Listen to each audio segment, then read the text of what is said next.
Hi ಎಲ್ಲರಿಗೂ ನಮಸ್ತೆ. ದುರ್ಗಾ ವಿಶ್ವ ಲಾಗ್ಗೆ ನಿಮ್ಮೆಲ್ಲರಿಗೂ ಸ್ವಾಗತ. ನಾನಿವತ್ತು ಸಬ್ಬಸಿಗೆ ಸೊಪ್ಪಿನ ಮಸೊಪ್ಪು ರೆಸಿಪಿನ ವಿಡಿಯೋದಲ್ಲಿ ಶೇರ್ ಮಾಡ್ತಾ ಇದ್ದೀನಿ. ನೋಡಿ, ತುಂಬ ಚೆನ್ನಾಗಿರುತ್ತೆ. ಬರೀ ಸಬ್ಬಸಿಗೆ ಸೊಪ್ಪೆ ಹಾಕ್ಕೊಂಡಿರೋದು, ಮಿಕ್ಸ್ ಸೊಪ್ಪು ಯಾವುದು ಕೂಡ ಹಾಕ್ಕೊಂಡಿಲ್ಲ. ತುಂಬ ಚೆನ್ನಾಗಿತ್ತು ಸೊಪ್ಪಿನ ಸಾಂಬಾರು. ಮುದ್ದೆ ಜೊತೆ ಅನ್ನ ಜೊತೆ ಎಲ್ಲ ತುಂಬ ಚೆನ್ನಾಗಿರುತ್ತೆ.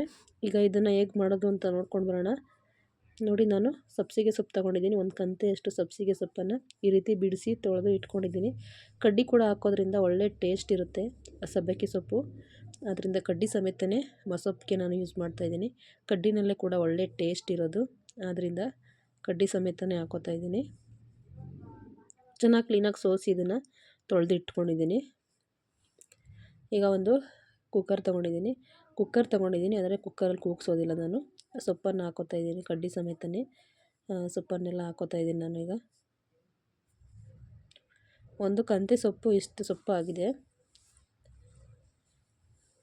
ಇದ್ರ ಜೊತೆಗೆ ಕೊತ್ತಂಬರಿ ಸೊಪ್ಪು ಕೂಡ ಹಾಕೋಬೋದು.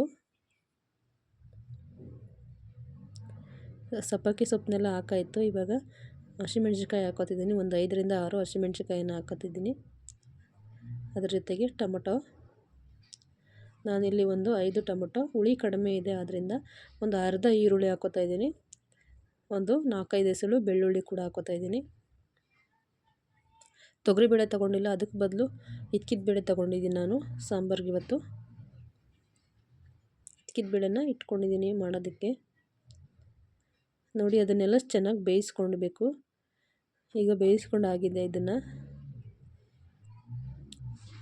ಒಂದು 5 ನಿಮಿಷಕ್ಕೆಲ್ಲ ಚೆನ್ನಾಗಿ ಬೆಂದಾಗುತ್ತೆ. ಸೊಪ್ಪನ್ನು ಜಾಸ್ತಿ ಬೇಯಿಸೋಕೆ ಹೋಗಬಾರ್ದು, ಸ್ವಲ್ಪ ಮೀಡಿಯಮ್ ಅಷ್ಟೇ ಬೇಯಿಸ್ಕೊಬೇಕು.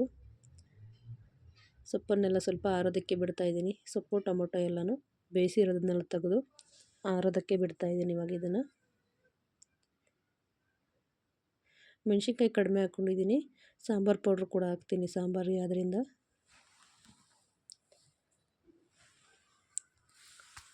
ಇದನ್ನು ಒಂದು 10 ನಿಮಿಷ ಆರೋದಕ್ಕೆ ಬಿಡಬೇಕು.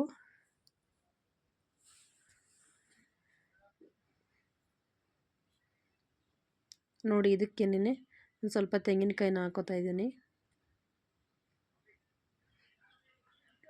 ಈಗ ಸಾಂಬಾರು ಮಾಡೋದಕ್ಕೆ ಒಂದು ಪಾತ್ರೆ ಇಟ್ಕೊಂಡಿದ್ದೀನಿ. ಗ್ಯಾಸ್ ಹಚ್ಕೊಂಡು ಒಂದು ಪಾತ್ರೆ ಇಟ್ಕೊಂಡಿದ್ದೀನಿ.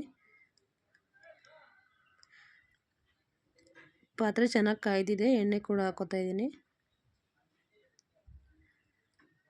ಒಂದು 2 ಎಸಳು ಬೆಳ್ಳುಳ್ಳಿ ಜಜ್ಜಿ ಹಾಕಿದ್ದೀನಿ, ಕರಿಬೇವಿನ ಸೊಪ್ಪು, ಹಾಗೆ ಒಂದು ಈರುಳ್ಳಿನ ಸಣ್ಣದಾಗಿ ಕಟ್ ಮಾಡಿ ಹಾಕೋತಾ ಇದ್ದೀನಿ.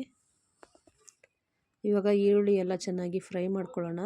ಕರಿಬೇವಿನ ಸೊಪ್ಪನ್ನು ಕೂಡ ಈರುಳ್ಳಿ ಚೆನ್ನಾಗಿ ಫ್ರೈ ಮಾಡಿಕೊಂಡು ಇಟ್ಕೊಂಡಿರುವಂತಹ ಇಕ್ಕಿದ ಬೇಳೆನೆಲ್ಲನೂ ತೊಳೆದು ಹಾಕೋತಾ ಇದ್ದೀನಿ.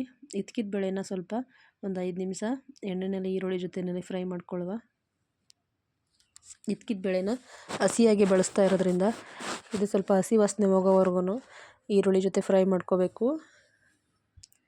ನೋಡಿ, ನಾನು ಸೊಪ್ಪನ್ನು ಬೇಯಿಸ್ಕೊಳ್ಳೋಕ್ಕೆ ಬಳಸಿದ್ನಲ್ವ, ಅದೇ ನೀರನ್ನು ಯೂಸ್ ಮಾಡ್ತಾಯಿದ್ದೀನಿ. ಅದೇ ನೀರನ್ನು ಹಾಕೋತಾ ಇದ್ದೀನಿ. ಬೇಳೆ ಒಂದು ಸ್ವಲ್ಪ ಹೊತ್ತು, ಒಂದು 5 ನಿಮಿಷಕ್ಕೆಲ್ಲ ಬೆಂದ್ಬಿಡುತ್ತೆ. ಇವಾಗ ರುಬ್ಬಿಟ್ಕೊಂಡಿರುವಂಥ ಸೊಪ್ಪನ್ನೆಲ್ಲನೂ ಅದಕ್ಕೆ ಹಾಕೋತಾ ಇದ್ದೀನಿ. ಸೊಪ್ಪನ್ನು ಜಾಸ್ತಿ ನುಣ್ಣಗೆ ರುಬ್ಬಾರ್ದು, ಒಂದು ಸುಮಾರಾಗಿ ರುಬ್ಬೇಕಷ್ಟೇ. ಜಾಸ್ತಿ ನುಣ್ಣಗೆ ರುಬ್ಬಿದ್ರೆ ಟೇಸ್ಟ್ ಇರಲ್ಲ. ಎಲ್ಲ ಕಾಳು ಜೊತೆ ಎಲ್ಲ ಮಿಕ್ಸ್ ಮಾಡಿ ಇದನ್ನು ಬೇಯೋದಕ್ಕೆ ಬಿಡಬೇಕು. ನೋಡಿ, ಇಷ್ಟು ಗಟ್ಟಿ ಇದ್ದರೆ ಸಾಕು. ಮುದ್ದೆ ಜೊತೆ ಅನ್ನ ಜೊತೆ ಎಲ್ಲ ತುಂಬ ಚೆನ್ನಾಗಿರುತ್ತೆ. ಇದನ್ನು ಸ್ವಲ್ಪ ಹೊತ್ತು ಬೇಯೋದಕ್ಕೆ ಬಿಡ್ತಾಯಿದ್ದೀನಿ. ರುಚಿಗೆ ತಕ್ಕಷ್ಟು ಉಪ್ಪು ಹಾಕ್ಕೋತಿದ್ದೀನಿ. ಇವಾಗ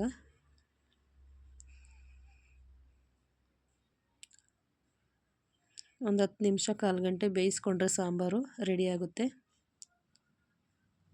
ನಾನು ಆಲ್ರೆಡಿ ಹಸಿಮೆಣ್ಸಿನ್ಕಾಯಿ ಯೂಸ್ ಮಾಡಿರೋದ್ರಿಂದ ಒಂದೇ ಒಂದು ಅರ್ಧ ಸ್ಪೂನಷ್ಟು ಮನೇಲಿ ಮಾಡಿಸಿರುವಂಥ ಖಾರದ ಪುಡಿ ಹಾಕ್ಕೊಂಡಿದ್ದೀನಿ. ಸಾಂಬಾರು ರೆಡಿಯಾಗಿದೆ. ಈಗ ಮುದ್ದೆ ಜೊತೆಯಲ್ಲಿ ತಿನ್ನೋದಕ್ಕೆ ಮಸೊಪ್ಪು ಕೂಡ ರೆಡಿಯಾಗಿದೆ.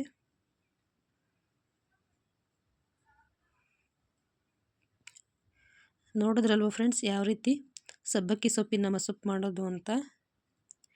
ಯಾರಿಗೆಲ್ಲ ಈ ವಿಡಿಯೋ ಇಷ್ಟ ಆಯಿತು ಪ್ಲೀಸ್ ಲೈಕ್ ಮಾಡಿ, ಶೇರ್ ಮಾಡಿ, ಕಮೆಂಟ್ ಮಾಡಿ.